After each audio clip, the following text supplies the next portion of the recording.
कायनात मलिक का बहुत बहुत शुक्रिया जिन्होंने हमें ये मौका दिया कि हम जामपुर और ख़ास तौर पर इस डिस्ट्रिक्ट राजनपुर की जो बहुत ही खूबसूरत एक इमारत है जिसमें बहुत ज़्यादा तारीख़ी नवादरात रखे गए हैं और ये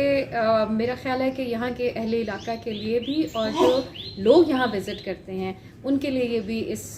पूरे ज़िले की एक ख़ास इमारत है। इसके अंदर एक ख़ास तरह की तारीख़ रखी गई है, उसकी नुमाइश है। तो बहुत बहुत शुक्रिया लाल हवेली हमें दिखाने का जो जामपुर में है, और जितने लोग डिस्ट्रिक्ट राजनपुर को विज़िट करें उनको मेरा ये मशवरा है कि मैं रिकमेंड कर रही हूँ कि आप एक दफ़ा ज़रूर इसको विज़िट करें। बहुत खूबसूरत है और सबसे अच्छी बात यह है कि 2008 में बनी है और आज इसको तकरीबन 14 साल हो गए हैं बने हुए, लेकिन इसकी मेंटेनेंस को, इसके प्लांट्स, इसकी डेकोरेशन, इसका जो